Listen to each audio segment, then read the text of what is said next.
Right, after that false start, good afternoon everyone. Welcome to the Children and Families Decision Meeting. If we can just go around, I'm Councillor Rob Wood, the Cabinet Member for Children and Families. Judith Smythe, Councillor for St Jude's Ward. Maria Smith, Group Accountant for Children, Families and Education. Bev Pennicott, Finance Manager for Children, Families and Education. I'm David Penrose, Democratic Services. Okay, just a few housekeeping safety information. If the continuous fire alarm sounds, please evacuate the room and public gallery by the stairwells. Do not attempt to use the lifts. Please assemble at Queen Victoria's statue in front of the civic offices. In order to comply with the Guildhall Trust Fire Marshal regulations, please remember to sign out when you leave the building after today's meeting. Did we sign in? Okay, live web streaming. May I draw everyone's attention to the fact that this meeting will be filmed from a camera at a fixed location at the back of the meeting room, and the recording will be on the Council's website, hopefully. Members of the public are also permitted to record the meeting on the understanding that it neither disrupts the meeting nor records those stating explicitly that they do not wish to be recorded. May I ask everyone to use the microphones provided when they are speaking. I'll now ask members and officials to introduce themselves. Everybody else has so far. Alison, do you want to officially introduce yourself? I'm so sorry, Chair, to be late. Alison Jeffrey, Director, Children, Families and Education. Have we got any apologies? None. Okay. Declarations of interest. Can I do my usual? I'm a governor with ARC Charter and the primaries. My daughter's CEO of Motivate. My son-in-law works for Harbour Schools. And I think that is it. Any other declarations of interest? None from me, Chair. Okay then, let's go straight into the Children and Families Budget Monitoring Report for the third quarter. Over to you, Beverly. Thank you, Chair. This is a report for noting, and it sets out the financial position for Children and Families portfolio as at the end of December 2018. The table at paragraph 5.1 sets out the summary position for the portfolio, and it shows an overall projected overspend of just under £7 million. The social care and safeguarding remains the key pressure area, although that's been offset slightly by a projected saving on early help, which is mainly due to vacant posts. The troubled families is shown there as well. That's entirely grant funded, so we expect the expenditure to match the income, but we're expecting both of those to be in the region of £688,000 this year. Details of the safeguarding budget are set out in paragraphs 5.5 to 5.7, but as always, the main area of overspend relates to looked after children, with an estimated total overspend of £6.4 million, as the number of children in care continues to grow along with the average cost of placements for those children. Within that 6.4, the direct placement costs account for just over £5 million of that overspend, and that includes £3 million on external residential placements, £500,000 on independent fostering agencies, and £1 million on in-house carers. Now, the in-house carers, whilst it's £1 million overspent, is actually a good news story, because that is our best value type of placement, if you like. So the fact that we've got more children in in-house placements is a good news story. There's details of each of the types of placements and average costs, etc., at the table at 5.7.2. Other pressures on the budget, the cost of supporting unaccompanied minors places a huge strain, and we're currently projecting an overspend of £805,000 there. Work is ongoing to try to persuade other local authorities to take responsibility for some of those children who come in via our port. But even so, our numbers have increased from 69 to 92 over the last year. There's also an increasing pressure on the care leavers budget as our unaccompanied minors reach 18 and they're no longer eligible for the UAM grant, although they do get a UM Care Leaver grant, but it's not as much money as the UM grant. Overall, I mean, that's the direct costs of supporting UMs. Overall, the indirect costs, which are within other areas, could be in the region of around about £1 million, we estimate. Other pressure areas in the budget include an increasing need for secure placements. We had 2 active at the end of December, and that's projecting an overspend of £384,000. We have a projected shortfall in adoption income of £104,000. We have used agency social workers to cover maternity and other vacancies, and that's creating a pressure of £163,000. Our cost of supporting children with disabilities is again an increasing pressure, currently projected at £239,000 overspent, and we have a range of other staffing pressures which have come to £224,000. So a whole lot of pressures there. On the capital side, we've got 4 schemes within the approved programme, and they're set out at paragraph 6.1. The schemes are adaptations to foster care properties. That relates to grants which we can give to foster carers to help deliver foster care placements within their homes. Each individual proposal within that budget will be subject to its own financial appraisal and approval process. We have the software replacement programme, which is in progress. We currently expect the new system to go live in October.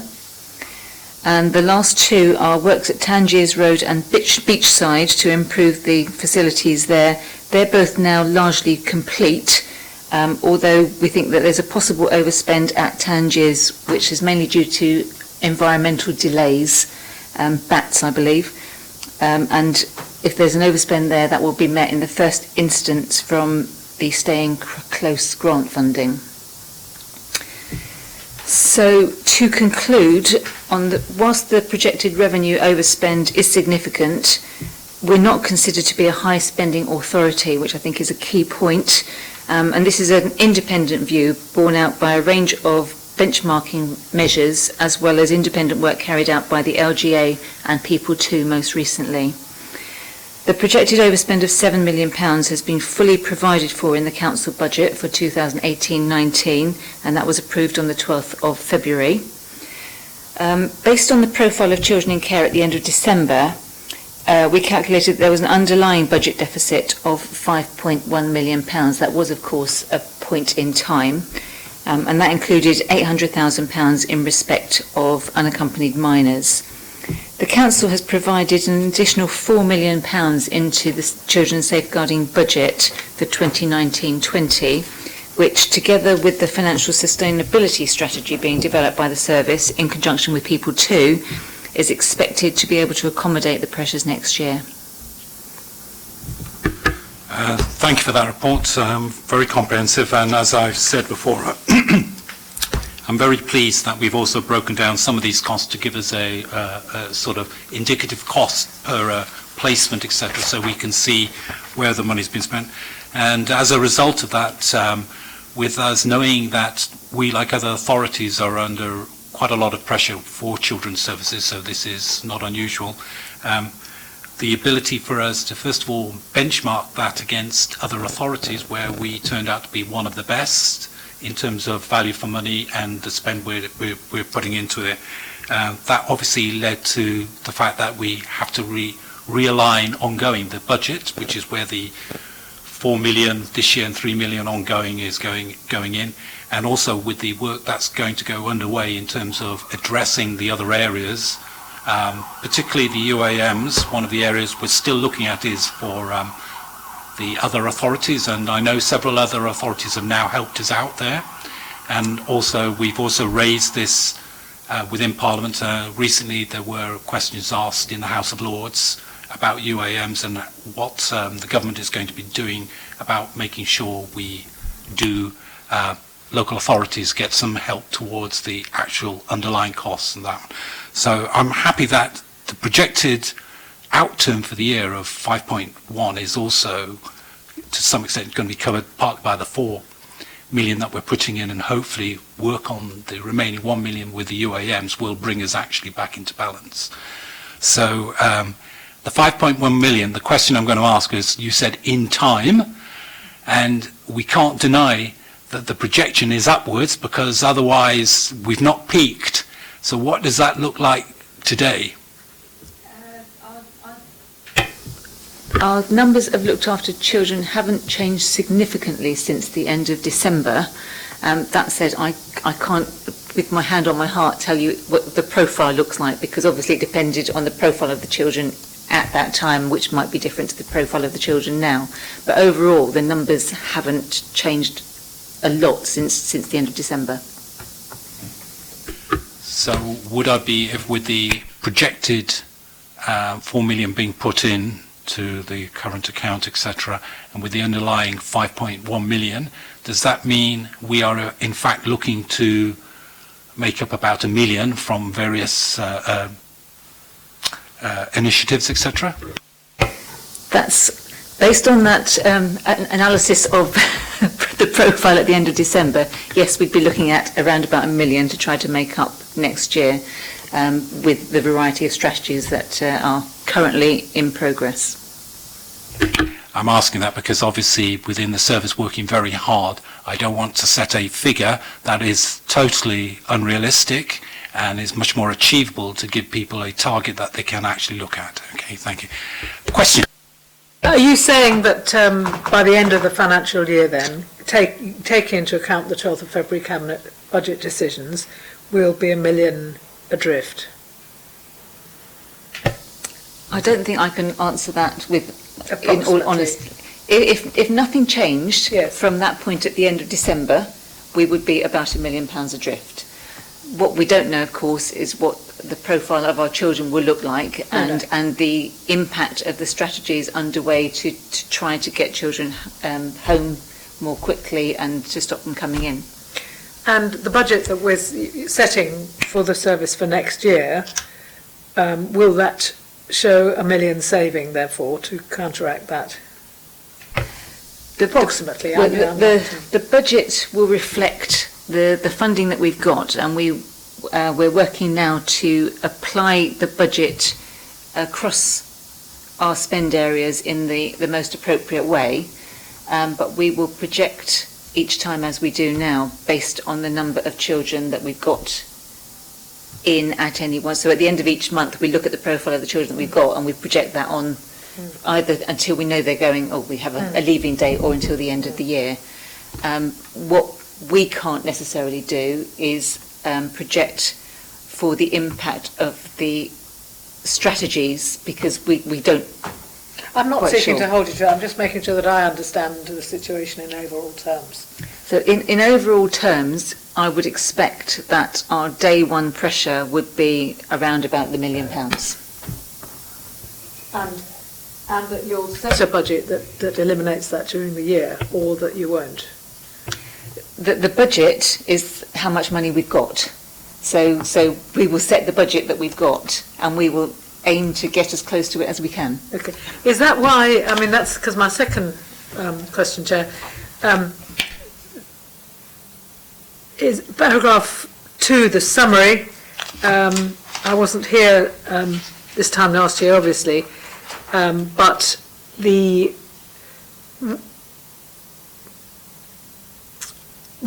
you set the budget for the current year in the same way last year? How did that work? And I mean, look, from reading this anew, it seems that the budget was set rather too low last time. Can I answer that?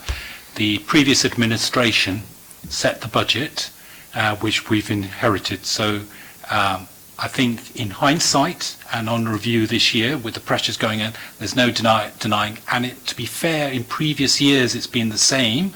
It's just got bigger, this particular one. So this is partly to address the underlying budget that it's never been fully catered for. In other words, doing the individual costs and working out the individual costs and just multiplying by the number of children we've got tells you you've under budgeted. So I guess this year's figure for the budget was not on our watch, but we've addressed the underlying issue so far. Thank you. If I can just comment, it might be useful actually to share with you the detailed analysis that People 2 have done, the external consultants who've been hired to look at the City Council's strategy, and also projecting forward, looking at the impact of funding streams which are ending, the Troubled Families Programme in 2020, the use of the Public Health Reserve that runs out around the same time. So you can see how actually if we are required to replace some of that funding, it will take us more than 12 months to get to a balanced position. So I wouldn't hold out hope that we will get to the end of 1920 and find that we're in balance. It would be really useful to see that, actually, just to get an idea of what's being lost, particularly. And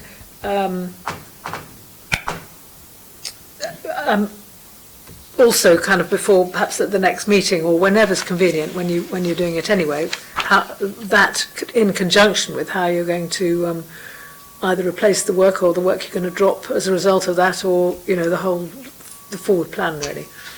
Well, I should say the key aim of the sustainability strategy that we have is to reduce the number of looked after children in the city, together with work on the care offer to make it more flexible and reduce the average unit cost. So those two things, the number and the unit cost. And in terms of the reducing the number, what we want to do is maintain our targeted early help services, which Ofsted looked at in September and found to be effective, but also to develop our safeguarding services into more of a whole family model with much deeper involvement of adult services following the path that's been trailed by Hertfordshire and Leeds and others, in order to get our number of looked after children down to the average of our statistical neighbours, which is about 628, compared to our 600 and, as of today, is around just short of 680. So, that's a challenge for us. There's no question about it, and it's not going to be achieved in 12 months. And just to reiterate, I'm comfortable with the fact that although there may be an odd penny or two to find there in terms of efficiencies per run, we are actually at the best end in terms of value for money. So there is no money to be found. That what we need to look at is what's in the pipeline and why it's in the pipeline, the number of children, and work backwards in the pipeline, which is invest in the early years area, because that is the key thing. And also to make sure people in the pipeline who are in care with the city do get out and are repatriated with parents, or carers or foster carers, because that then shortens their stint within them. So that's what we're about to concentrate on. But in doing that, the important thing was to address the fact that the budget was unrealistic and really needed to reflect the position we were in. Thank you, Chair. As you know, all my experience tells me that that's the right thing to do anyway. But like you, I suspect, Chair, I very much like the table on under 5.7.2. It really shows us that we need to reduce the external use of external residential.